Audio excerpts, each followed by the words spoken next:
పరిశుద్ధ గ్రంథంలోని 8వ పుస్తకమైన పాత నిబంధన గ్రంథంలోని రూతు ప్రారంభము. రూతు 4 అధ్యాయములలో 1వ అధ్యాయము అందులో ఉన్న 22 వచనములు. న్యాయాధిపతులు ఏలిన దినములయందు దేశములో కరువు కలుగగా యూదా బెత్లెహేము నుండి ఒక మనుష్యుడు తన భార్యను తన 2 కుమారులను వెంటబెట్టుకుని మోయాబు దేశమున కాపురముండుటకు వెళ్ళెను. ఆ మనుషుని పేరు ఎలీమెలెకు, అతని భార్య పేరు నయోమి. అతని 2 కుమారుల పేర్లు మహ్లోను, కిల్యోను. వారు యూదా బెత్లెహేము వారైన ఎఫ్రాతీయులు. వారు మోయాబు దేశమునకు వెళ్ళి అక్కడ కాపురముండిరి. నయోమి పెనిమిటి అయిన ఎలీమెలెకు చనిపోయిన తరువాత ఆమెయు ఆమె 2 కుమారులను నిలిచియుండిరి. వారు మోయాబు స్త్రీలను పెండ్లి చేసుకునిరి. వారిలో ఒక దాని పేరు ఓర్పా, 2వ దాని పేరు రూతు. వారు ఇంచుమించు 10 సంవత్సరములు అక్కడ నివసించిన తరువాత మహ్లోను, కిల్యోనను 2 చనిపోయిరి. కాగా ఆ స్త్రీ తాను కనిన 2 కుమారులను తన పెనిమిటియు లేనిదాయెను. వారికి ఆహారం ఇచ్చుటకు యెహోవా తన జనులను దర్శించినని ఆమె మోయాబు దేశములో వినెను గనుక మోయాబు దేశము విడిచి వెళ్ళుటకై ఆమెయు ఆమె కోడండ్రును ప్రయాణమైరి. అప్పుడు ఆమెయున్న స్థలము నుండి ఆమెతో కూడా ఆమె 2 కోడండ్రును బయలుదేరి యూదా దేశమునకు తిరిగిపోవలనని మార్గమును వెళ్ళుచుండగా నయోమి తన 2 కోడండ్రును చూచి, మీరు మీ తల్లుల ఇండ్లకు తిరిగి వెళ్ళుడి. చనిపోయిన వారి ఎడలను నా ఎడలను మీరు దయచూపినట్లు యెహోవా మీ ఎడల దయచూపునుగాక. మీలో ఒక్కొక్కతే పెండ్లి చేసుకుని తన ఇంట నెమ్మది నొందునట్లు యెహోవా దయచేయునుగాక అని వారితో చెప్పి వారిని ముద్దు పెట్టుకొనెను. అంతటా వారు ఎలుగెత్తి ఏడ్చి, నీ ప్రజల యొద్దకు నీతో కూడా వచ్చదమని ఆమెతో చెప్పగా నయోమి, నా కుమార్తెలారా, మీరు మరలుడి. నాతో కూడా మీరు రానేలా మిమ్మను పెండ్లి చేసుకొనుటకై ఇంకా కుమారులు నా గర్భమున నుందురా? నా కుమార్తెలారా, తిరిగి వెలుడి.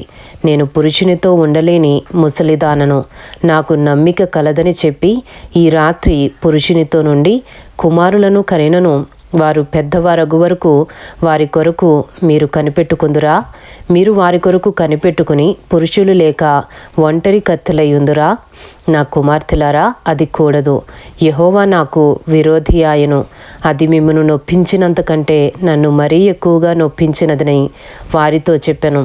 వారు ఎలుగెత్తి ఏడవగా ఓర్పా తన అత్తను ముద్దు పెట్టుకునెను. రూతు ఆమెను హత్తుకొనెను. ఇట్లుండగా ఆమె, ఇదిగో నీ తోడి కోడలు తన జనుల యొద్దకును తన దేవుని యొద్దకును తిరిగిపోయినదే. నీవును నీ తోడి కోడలు వెంబడి వెళ్ళుమనెను. అందుకు రూతు, నా వెంబడి రావద్దనియో నన్ను విడిచిపెట్టుమనియో నన్ను బ్రతిమాలు కొనవద్దు. నీవు వెళ్ళి చోటికే నేను వచ్చెదను. నీవు నివసించు చోటనే నేను నివసించెదను. నీ జనమే నా జనము, నీ దేవుడే నా దేవుడు. నీవు మృతి పొందు చోటనే నేను మృతి పొందెదను. అక్కడనే పాతి పెట్టబడెదను. మరణము తప్ప మరి ఏదైనను నిన్ను నన్ను ప్రత్యేకించిన ఎడల యెహోవా నాకు ఎంత కీడైనా చేయునుగాక అనెను. తనతో కూడా వచ్చుటకు ఆమెకు మనసు కుదిరినదని నయోమి తెలుసుకునినప్పుడు అందును గురించి ఆమెతో మాట్లాడుట మానెను గనుక వారిద్దరూ బేత్లెహేమునకు వచ్చు వరకు ప్రయాణము చేసిరి.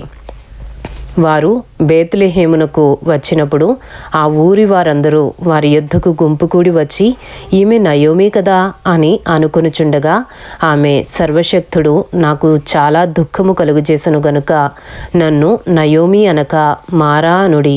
నేను సమృద్ధి గల దాననై వెళ్ళి తిని యెహోవా నన్ను రిక్తురాలినిగా తిరిగి రాజేసెను. మీరు నన్ను నయోమి అని పిలువనేలా? యెహోవా నా మీద విరుద్ధముగా సాక్ష్యము పలికెను. సర్వశక్తుడు నన్ను బాధపరిచెను అని వారితో చెప్పెను. అట్లు నయోమియు ఆమెతో కూడా మోయాబీయురాలైన రూతు అను ఆమె కోడలను మోయాబు దేశము నుండి తిరిగి వచ్చిరి. వారిద్దరూ యవల కోత ఆరంభములో బేత్లెహేము చేరిరి. ఇంతటితో రూతు 1వ అధ్యాయంలో ఉన్న 22 వచనములు పూర్తి చేయబడినవి. రూతు 2వ అధ్యాయంలో ఉన్న 23 వచనములు. నయోమి పెనిమిటికి బంధువు ఒకడుండెను. అతడు చాలా ఆస్తిపరుడు. అతడు ఎలీమెలెకు వంశపు వాడై ఉండెను. అతని పేరు బోయజు. మోయాబీయురాలైన రూతు, నీ సెలవైన ఎడల నేను పొలములోనికి పోయి ఎవని కటాక్షము పొందగలనో వాని వెనుక పరిగె ఏరుకొందునని నయోమితో చెప్పగా, ఆమె నా కుమారి పొమ్మనెను. కాబట్టి ఆమె వెళ్ళి పొలములోనికి వచ్చి చేను కోయువారి వెనుక పొలములో ఏరుకొనెను. ఆ పొలములో ఆమె పోయిన భాగము ఎలీమెలెకు వంశపు వాడైన బోయజుది. బోయజు బేత్లెహేము నుండి వచ్చి, యెహోవా మీకు తోడైయుండును గాకని చేను కోయువారితో చెప్పగా, వారు యెహోవా నిన్ను ఆశీర్వదించును గాకనిరి. అప్పుడు బోయజు కోయువారి మీద ఉంచబడిన తన పనివానిని చూచి, ఈ చిన్నది ఎవరిదని అడుగగా, కోయువారి మీద ఉంచబడిన ఆ పనివాడు, ఈమె మోయాబు దేశము నుండి నయోమితో కూడా తిరిగి వచ్చిన మోయాబీయురాలైన యవనురాలు. ఆమె నేను కోయువారి వెనుక పనల మధ్యను ఏరుకుని కూర్చుకొనుటకు దయచేసి నాకు సెలవిమ్మని అడిగెను. ఆమె వచ్చి ఉదయము మొదలుకొని ఇది వరకు ఏరుకొనుచుండెను. కొంతసేపు మాత్రము ఆమె ఇంట కూర్చుండెనని వాడు చెప్పెను. అప్పుడు బోయజు రూతుతో, నా కుమారి, నా మాట వినుము. వేరొక పొలములో ఏరుకున్నట్టుకు పోవద్దు. దీనిని విడిచిపోవద్దు. ఇచ్చట నా పనికత్తెల యొద్ద నిలకడగా ఉండుము. వారు కోయి చేను కనిపెట్టి వారిని వెంబడించుము. నిన్ను ముట్టకూడదని యవనస్తులకు ఆజ్ఞాపించి ఉన్నాను. నీకు దాహమగునప్పుడు కుండల యొద్దకు పోయి పనివారు చేదిన నీళ్లు త్రాగుమని చెప్పెను. అందుకు ఆమె సాగిలపడి తల వంచుకొని, ఏమి తెలిసి పరదేశినైన నాయందు లక్ష్యముంచునట్లు నీకు కటాక్షము కలిగెనో అని చెప్పగా, బోయజు, నీ పెనిమిటి మరణమైన తరువాత నీవు నీ అత్తకు చేసినదంతయు నాకు తెలియబడెను. నీవు నీ తల్లిదండ్రులను, నీ జన్మ భూమిని విడిచి ఇంతకు ముందు నీవు ఎరుగని జనమునొద్దకు వచ్చితివి. యెహోవా నీవు చేసిన దానికి ప్రతిఫలమిచ్చును. ఇశ్రాయేలీల దేవుడైన యెహోవా రెక్కల క్రింద సురక్షితముగా ఉండునట్లు నీవు వచ్చితివి. ఆయన నీకు సంపూర్ణమైన బహుమానమిచ్చునని ఆమెకు ఉత్తరమిచ్చెను.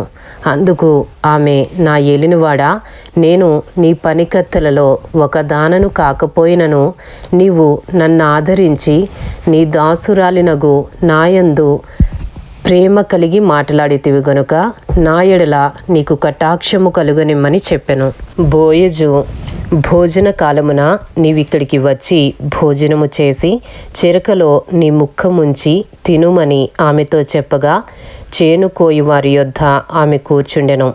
అతడు ఆమెకు పేలాలు అందియ్యగా ఆమె తిని తృప్తి పొంది కొన్ని మిగిల్చెను. ఆమె ఏరుకొనుటకు లేచినప్పుడు బోయజు, ఆమె పనల మధ్యను ఏరుకొనవచ్చును. ఆమెను అవమానపరచకుడి, మరియు ఆమె కొరకు పిడికెళ్ళు పడవేసి ఆమె ఏరుకొనున్నట్లు విడిచిపెట్టుడి. ఆమెను గద్దింపవద్దని తన దాసులకు ఆజ్ఞాపించెను. కాబట్టి ఆమె అస్తమయము వరకు ఆ చేనిలో ఏరుకొనుచు తాను ఏరుకునిన దానిని దుల్లగొట్టగా అవి దాదాపు తూమెడు యవలాయెను. ఆమె వాటిని ఎత్తుకుని ఊరిలోనికి వచ్చినప్పుడు ఆమె అత్త ఆమె ఏరుకునిన వాటిని చూచెను. ఆమె తిని తృప్తి పొందిన తరువాత తాను మిగిల్చిన దానిని చూపించి ఆమెకిచ్చెను. అంతటా ఆమె అత్త ఆమెతో, నేడు నీవెక్కడ ఏరుకుంటివి, ఎక్కడ పని చేసితివి, నీయందు లక్ష్యముంచినవాడు దీవింపబడునుగాక అనగా, ఆమె తాను ఎవని యొద్ద పనిచేసెనో అది తన అత్తకు తెలియచెప్పి, ఎవని యొద్ద నేడు పనిచేసితనో అతని పేరు బోయజు అనెను. నయోమి బ్రతికియున్న వారికిని చచ్చిన వారికిని ఉపకారము చేయుట మానని ఇతడు యెహోవా చేత ఆశీర్వదింపబడునుగాక అని తన కోడలితో అనెను. మరియు నయోమి, ఆ మనుష్యుడు మనకు సమీప బంధువుడు, అతడు మనలను విడిపింపగల వారిలో ఒకడని చెప్పగా, మోయాబీయురాలైన రూతు, అంతేకాదు అతడు నన్ను చూచి తనకు కలిగిన పంట కోత అంతయు ముగించు వరకు తన పనివారి యొద్ద నిలకడగా ఉండుమని నాతో చెప్పెననెను. అప్పుడు నయోమి తన కోడలైన రూతుతో, నా కుమారి అతని పనికత్తెలతో కూడనే బయలుదేరుచు వేరొక చేనులోని వారికి నీవు కనబడకపోవటం మంచిదనెను. కాబట్టి యవల కోతయు గోధుమల కోతయు ముగియు వరకు ఆమె ఏరుకొనుచు బోయజు పనికత్తెల యొద్ద నిలకడగా ఉండి తన అత్త ఇంట నివసించెను. ఇంతటితో రూతు 2వ అధ్యాయంలో ఉన్న 23 వచనములు పూర్తి చేయబడినవి. రూతు 3వ అధ్యాయంలో ఉన్న 18 వచనములు. ఆమె అత్తయ్య అయిన నయోమి, నా కుమారి, నీకు మేలు కలుగునట్లు నేను నీ కొరకు విశ్రాంతి విచారింపవలసిన దానను కదా. ఎవని పనికత్తెల యొద్ద నీవు ఉంటివో ఆ బోయజు మనకు బంధువుడు. ఇదిగో ఈ రాత్రి అతడు కళ్ళమున ఎవలు తూర్పారబట్టింపబోచున్నాడు. నీవు స్నానము చేసి తైలము రాచుకుని నీ బట్టలు కట్టుకుని ఆ కళ్ళమునకు వెళ్ళుము.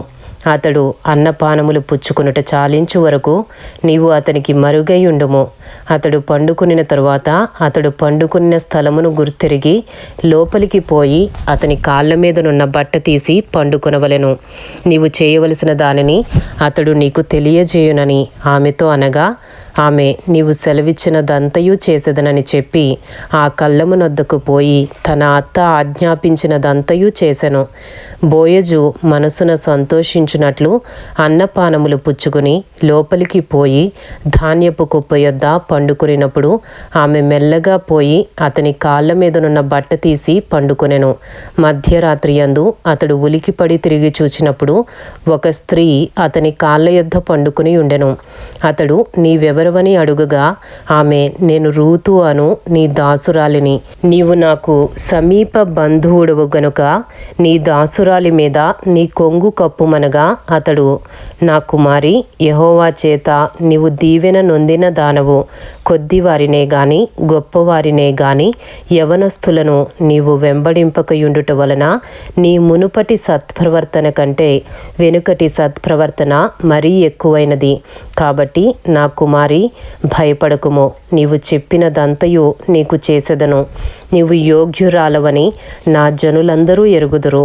నేను నిన్ను విడిపింపగలవాడనను మాట వాస్తవమే. అయితే నీకు నాకంటే సమీపమైన బంధువుడొకడున్నాడు. ఈ రాత్రి ఉండుము. ఉదయమున అతడు నీకు బంధువుని ధర్మము జరిపిన ఎడల సరి, అతడు విడిపింపవచ్చును. నీకు బంధువుని ధర్మము జరుపుటకు అతనికి ఇష్టము లేకపోయిన ఎడల యెహోవా జీవముతోడు నేనే నీకు బంధువుని ధర్మము జరిపెదను. ఉదయము వరకు పండుకొనుమని చెప్పెను. కాబట్టి ఆమె ఉదయము వరకు అతని కాళ్ళ యొద్ద పండుకొని ఒకరినొకడు గుర్తించుపాటి వెలుగు రాకముందే లేచెను. అప్పుడు అతడు ఆ స్త్రీ కళ్ళమునకు వచ్చిన సంగతి తెలియజేయకుడని చెప్పెను. మరియు అతడు, నీవు వేసుకునిన దుప్పటి తెచ్చి పట్టుకొనుమని చెప్పగా ఆమె దాని పట్టెను. అతడు 6 కొలల యవలను కొలిచి ఆమె భుజము మీద నుంచగా ఆమె పురములోనికి వెళ్ళెను. ఆమె తన అత్త ఇంటికి వచ్చినప్పుడు అత్త, నా కుమారి, నీ పని ఎట్లు జరిగినని అడుగగా ఆమె ఆ మనుష్యుడు తనకు చేసినదంతయు తెలియజేసి, నీవు వట్టి చేతులతో నీ అత్త ఇంటికి పోవద్దని చెప్పి అతడు ఈ 6 కొలల యవలను నాకిచ్చెననెను. అప్పుడు ఆమె, నా కుమారి, ఈ సంగతి నేటి దినమున నెరవేర్చితేనే గాని ఆ మనుష్యుడు ఊరకుండడు గనుక ఇది ఏలాగు జరుగునో నీకు తెలియ వరకు ఊరకుండుమనెను. ఇంతటితో రూతు 3వ అధ్యాయంలో ఉన్న 18 వచనములు పూర్తి చేయబడినవి. రూతు 4వ అధ్యాయంలో ఉన్న 21 వచనములు. బోయజు పురద్వారమునొద్దకు పోయి అక్కడ కూర్చుండగా బోయజు చెప్పిన బంధువుడు ఆ త్రోవను పోవచుండెను గనుక బోయజు, ఓయి, ఈ తట్టు తిరిగి ఇక్కడ కూర్చుండుమని అతని పిలువగా అతడు వచ్చి కూర్చుండెను. బోయజు ఆ ఊరి పెద్దలలో 10 మందిని పిలిపించుకుని ఇక్కడ కూర్చుండుడని చెప్పగా వారును కూర్చుండిరి. అతడు మోయాబు దేశము నుండి తిరిగి వచ్చిన నయోమి మన సహోదరుడైన ఎలీమెలెకునకు కలిగిన భూభాగమును అమ్మివేయుచున్నది కనుక నీవు చెవులారా వినునట్లు నేనొక సంగతి తెలియజేయవలెనని ఉన్నాను. ఈ పుర నివాసుల ఎదుటను నా జనుల పెద్దల ఎదుటను ఆ భూమిని సంపాదించుకునుము. ఏమనగా దాని విడిపించుటకు నీవు ఒప్పుకొనిన ఎడల విడిపింపుము. దాని విడిపింప నొల్లని ఎడల అది స్పష్టముగా నాతో చెప్పుము. నీవుగాక దాని విడిపింపవలసిన బంధువుడెవడునూ లేడు, నీ తరువాతి వాడును నేనే అని బంధువునితో చెప్పెను. అందుకతడు నేను విడిపించెదనెను. బోయజు, నీవు నయోమి చేతి నుండి ఆ పొలమును సంపాదించు దినమున చనిపోయిన వాని పేరట అతని స్వాస్యమును స్థిరపరచునట్లు చనిపోయిన వాని భార్య అయిన రూతు అను మోయాబీరాలి యొద్ద నుండి దాన్ని సంపాదింపవలనని చెప్పగా, ఆ బంధువుడు, నేను దానిని విడిపించుకొనలేను, నా స్వాస్యమును పోగొట్టుకుందనేమో, నేను దాన్ని విడిపింపలేను గనుక నీవే నాకు ప్రతిగా బంధువుని ధర్మము జరిగించుమని చెప్పెను. ఇశ్రాయేలీయులలో బంధు ధర్మమును గూర్చి గాని క్రయ విక్రయములను గూర్చి గాని ప్రతి సంగతిని స్థిరపరచుటకు పూర్వమున జరిగిన మర్యాద ఏదనగా, ఒకడు తన చెప్పు తీసి తన పొరుగువానికిచ్చుటయే. ఈ పని ఇశ్రాయేలీయులలో ప్రమాణముగా ఎంచబడెను. ఆ బంధువుడు, నీవు దానిని సంపాదించుకునమని బోయజుతో చెప్పి తన చెప్పు తీయగా, బోయజు ఎలీమెలెకునకు కలిగినది యావత్తును, కిల్యోనుకును మహులోనుకును కలిగినది యావత్తును నయోమి చేతి నుండి సంపాదించితినని నేనన్నందుకు మీరు ఈ దినమున సాక్షులై ఉన్నారు. మరియు చనిపోయిన వాని పేరట అతని స్వాస్యమును స్థిరపరచునట్లును, చనిపోయిన వాని పేరు అతని సహోదరులలో నుండి అతని స్థలము యొక్క ద్వారము నుండి కొట్టివేయబడకయుండునట్లును నేను మహ్లోను భార్య అయిన రూతను మోయాబీరాలిని సంపాదించుకుని పెండ్లి చేసుకొనుచున్నాను. దీనికి మీరు ఈ దినమున సాక్షులై ఉన్నారని పెద్దలతోనూ ప్రజలందరితోనూ చెప్పెను.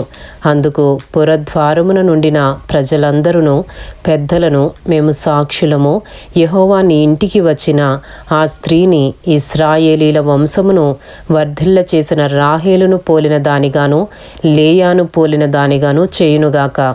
ఎఫ్రాతాలో నీవు క్షేమాభివృద్ధి కలిగిన వాడవై బేత్లెహేములో నీవు ఖ్యాతి నొందుదువుగాక. యెహోవా ఈ యవనురాలి వలన నీకు దయచేయు సంతానమును నీ కుటుంబమును తామారు యూదాకు కనిన పెరెసు కుటుంబము వలె ఉండునుగాక అనిరి. కాబట్టి బోయజు రూతును పెండ్లి చేసుకుని ఆమె యొద్దకు పోయినప్పుడు యెహోవా ఆమె గర్భవతి అగునట్లు అనుగ్రహించెను గనుక ఆమె కుమారుని కనెను. అప్పుడు స్త్రీలు, ఈ దినమున నీకు బంధువుడు లేకుండా చేయని యెహోవా స్తుతి నొందుగాక, ఆయన నామము ఇశ్రాయేలీయులలో ప్రకటింపబడునుగాక. నిన్ను ప్రేమించి 7 కుమారుల కంటే నీకెక్కువగానున్న నీ కోడలు ఇతని కనెను. ఇతడు నీ ప్రాణము నోదార్చి ముసలితనమున నీకు పోషకుడగునని నయోమితో చెప్పిరి. అప్పుడు నయోమి ఆ బిడ్డను తీసుకుని కౌగిటనుంచుకుని వానికి దాదిగా ఉండెను. ఆమె పొరుగు స్త్రీలు నయోమి కొరకు కుమారుడు పుట్టినని చెప్పి అతనికి ఓబేదను పేరు పెట్టిరి. అతడు దావీదునకు తండ్రి అయిన యెషయి యొక్క తండ్రి. పెరెసు వంశావళి ఏదనగా, పెరెసు హెస్రోనును కనెను, హెస్రోను రామును కనెను, రాము అమ్మీనాదాబును కనెను, అమ్మీనాదాబు నయస్సోనును కనెను, నయస్సోను సల్మానును కనెను, సల్మాను బోయజును కనెను, బోయజు ఓబేదును కనెను, ఓబేదు యెషయిని కనెను, యెషయి దావీదును కనెను. ఇంతటితో రూతు 4వ అధ్యాయంలో ఉన్న 21 వచనములు పూర్తి చేయబడినవి. అలాగే రూతులో ఉన్న 4 అధ్యాయములు పూర్తి చేయబడినవి. ఇంతటితో పరిశుద్ధ గ్రంథంలోని 8వ పుస్తకమైన రూతు సమాప్తము.